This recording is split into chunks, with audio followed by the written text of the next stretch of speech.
Hey everyone, me Kevin here. Yesterday I quoted folks as saying that some people think Donald Trump is a dictator. And I think either people who were half listening, fortunately it's a very small percentage of folks, some people who just can't afford to even remotely pay attention apparently, thought that I was calling Donald Trump a dictator, and they misunderstood that I was quoting another group of folks. And so what I thought I would do is just make a very clear video, and we're just going to call it a message to everyone worried about Donald Trump being a dictator. See, Democrats are worried that Donald Trump is going to remain in power forever and that he's going to be an evil dictator, that he's got all the control in the world, and therefore you're basically screwed. You've got dictator Trump and that's it. So what I thought I would do is start with a quick personal message sort of on where my POV is coming from, and then we're going to talk about what is a dictator and then how does that fit into what actually is happening in America. I think this is very useful. So the quick personal note is this, and this is just a note to my audience. I personally consider myself socially liberal and fiscally conservative. You know, a lot of people have used that phraseology before. This is not very much of a surprise. But in English, basically, I want a balanced budget. I don't want crime. I want politicians to stop spending money they don't have. I care about good schools, and I really don't care whom you marry. You want to marry him or her, it doesn't make a difference to me. I just want strong law enforcement. I hate seeing homeless people die in the streets or shoot up in front of kids. I also don't like endless proxy wars with the government in Lockheed Martin's pocket and no desire to negotiate. I don't like high taxes. I understand the need for some taxes, but not excessive taxes.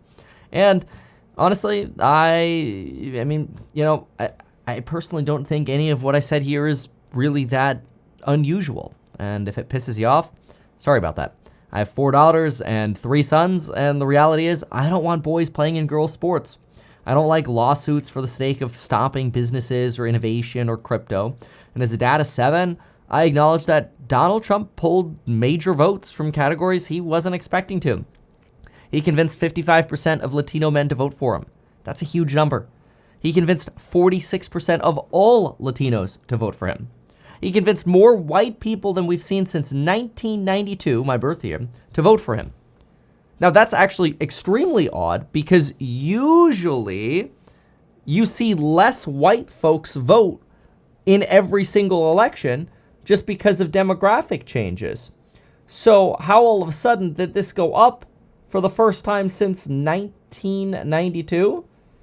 Well, Donald Trump convinced people to vote for him. It's that simple. That's how it worked. So then you have to ask yourself, okay, well, obviously a lot of people in America resonate with what Donald Trump says, and maybe there is something to it. And so in this video, we're going to, again, break down this idea of, is Donald Trump a dictator? Now, also keep in mind this, and some of these statistical differences here I think are pretty remarkable, but consider this for a moment. Women chose Joe Biden by a 15-point spread in 2020. This year, that dropped to just 8, which is almost half. It's pretty bad. It's a bad spread for Harris. Harris lost white suburban women by 7 points. This is like a cannot lose demographic, and she lost it. And the reality is 67% of you are frustrated about economy and war, and you probably ought to be. You probably should be. You should be frustrated that the economy isn't as great as the data is telling us. There are real concerns about a joblessness recession, and then frankly, robots will take over. It's kind of scary because it's going to push a lot of people under universal basic income and joblessness. So now let's get to the topic at hand, which is the dictator topic, because all of what I just gave you is just a little bit of background on where my POV is coming from, just so you can understand where my frame of reference is. And then also a realization that Donald Trump won people that should have been unwinnable for him. And that should give us a little bit, or at least give him a little bit of street cred, that there are more people who believe him now than when he was running against Biden.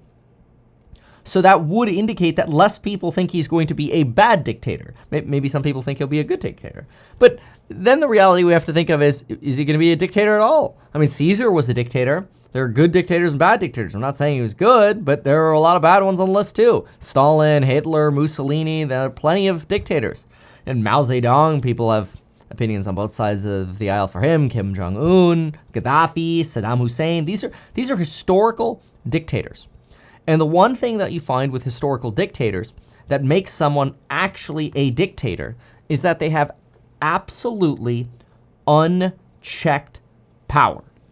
Now, some people say that Donald Trump has that. They say he has unchecked power. Oh, he's got Congress, they say. He's got the House. He's got the Senate. He's got the Supreme Court in his back pocket because they sent Roe v. Wade back to the states.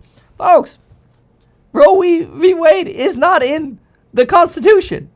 Like, yes, now I understand Donald Trump enabled them sort of checking that out again. I get that. But in fairness, states not delegated, or rights not delegated to the federal government are explicitly reserved for the states. So now I'm not saying I'm taking a side on this position. I'm just saying when I look at the argument the Supreme Court made, I do think there's logic, but, we'll see. So when folks say Donald Trump has all of these different branches, then the question becomes, okay, so does he have unchecked power? Well, let's think about this for a moment. Senator Rick Scott, a Republican, is from the same party as Donald Trump. He thinks that Donald Trump needs 60 votes to institute tariffs and that a budget reconciliation measure for tariffs won't cut it, or that executive orders for tariffs won't cut it. Well, this would put a big thorn sort of in the Donald Trump plan to institute massive tariffs on China without the support of Congress, which once again goes back to the idea of, okay, we need the entire party to be united. It's not just enough to say you have control. That doesn't mean you have everybody on the same wavelength of you. If, we've got, let's see, what does America have right now? I think Senate, election results, I think there's a 2 lead for Republicans, 3 lead. So you're at 53 on the Republican side right now for Senate, 46 Dem. So Republicans, they could probably afford to lose 3 Republican votes, because then the VP, J.D. Vance, could tiebreak. But if you lose any more than 3, you're screwed. If you lose any more than 13 in the House, you're screwed. And people are like, oh, but they're not going to lose them. They're not going to lose them. Well, think about this for a moment, just to give you an understanding a little bit more of how the House of Representatives works, for example. The House of Representatives has a division, or I should call it a caucus, really. It's just a group of reps. And it's called the House Freedom Caucus. It is a 38-seat group that frequently votes together. They are also very much fiscal hawks. If they think Donald Trump is potentially spending too much money or driving the United States into debt, and they vote no, this dictatorship is over with the power of just one group within the Republican Party.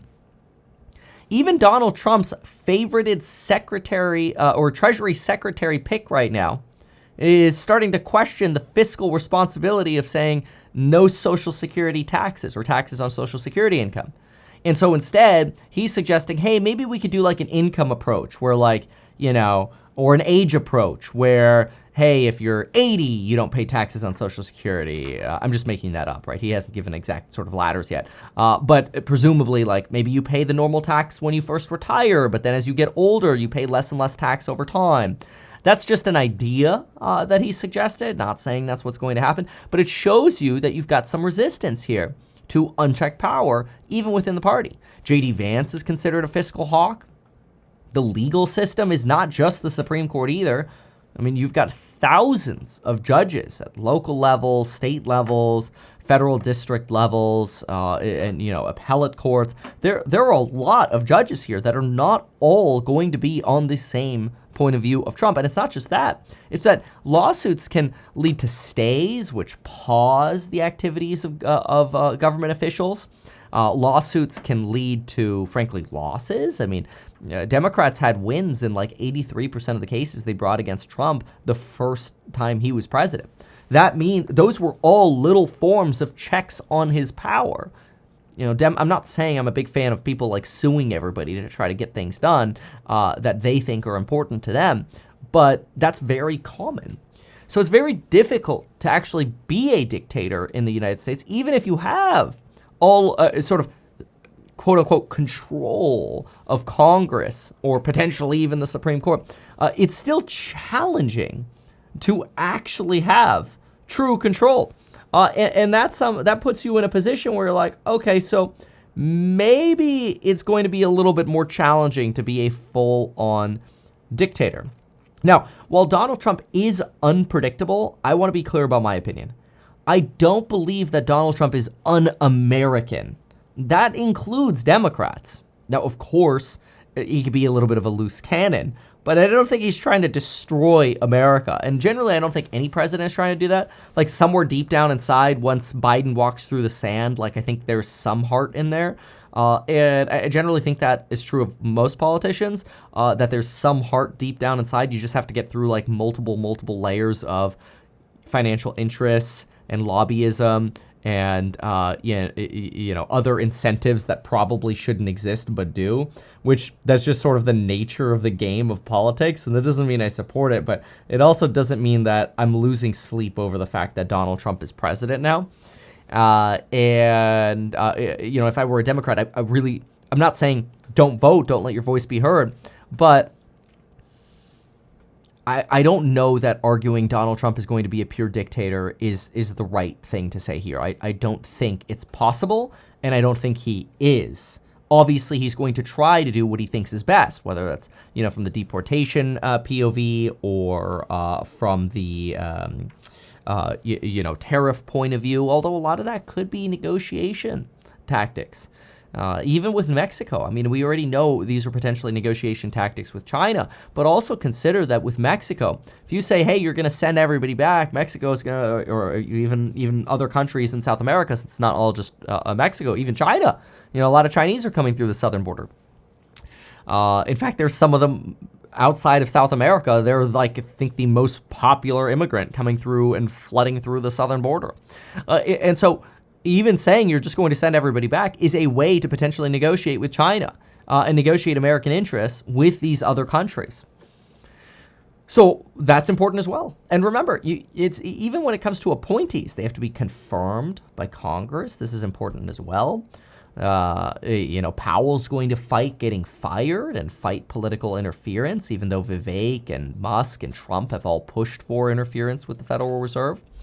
Then there are these concerns that, well, Donald Trump is basically going to always be in power because one of his sons or J.D. Vance or somebody else will be in power. And in fairness, I was on a run the other day and I saw somebody walking around, an elderly white gentleman with a hat on. It was not a MAGA hat, but it was a hat. And he had a Vance 2028 shirt on. I mean, that's cool. It's, for him, it's sort of a way of expressing that he's very happy with the result of the election, and I'm happy on his behalf that, he's happy. But look, a lot of things are beyond the control of what's going to happen in 2028. If Donald Trump, for no fault of his own, certainly not over the last 4 years because he's not in office, maybe some residual from his prior term. But if we walk into a recession, that's not going to be his fault day one, at least certainly not in full. It could just be sort of the economic nature of a post-COVID recession. And if the recession's bad and it's a jobless recession, it's really, really bad, people are going to blame Trump. They're going to label him Recession Trump. Recession during COVID, recession right when he opens the door to the White House again. Even if it's not his fault, he's going to be stuck with that burden. And that could make you lose power right away in the midterms and make you lose power in 2028. So maybe I just have too much faith that the voters en masse are trying to do their best to, as Kevin O'Leary says, correct the political atmosphere and the direction of the country. And I think the voting electorate as a whole is kind of quick to pivot. Like, ooh, didn't like the economy the last 4 years. Okay, we're going to pivot to Trump in numbers we've never seen before for Republican and numbers going up for white voters. That hasn't been seen since 1992, despite demographic changes. Oh, okay. Then you pivot over and you're like, okay. So what about, is he a dictator? Well, let's see what happens the first 2 years. I mean, if it's anything like the first term, it's going to take time to actually do anything. See, that's something else that I think a lot of folks forget. And if you go back to the stimulus days, after the first sort of emergency stimmy package, it took forever to get legislation done. And the same, frankly, is just going to be true of probably every single cycle going forward, where even though they want to do a tax plan, they want to do crypto regulation or whatever, it's just going to take months to write the legislation, then negotiate the legislation. Everybody's going to want their add-ins. So when you add this together, the checks on a dictator's power here are other courts, other lawsuits, caucuses, groups within Congress, delays from the time it takes to actually put legislation together. This is all hard work.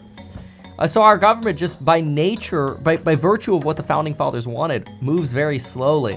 It actually makes it very difficult for somebody to be a dictator just by virtue of how our government is established.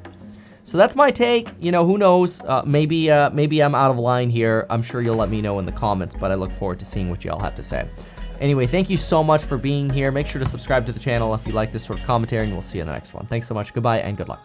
Why not advertise these things that you told us here? I feel like nobody else knows about this. We'll try a little advertising and see how it goes. Congratulations, man. You have done so much. People love you. People look up to you. Kevin Paffrath there, financial analyst and YouTuber. Meet Kevin. Always great to get your take.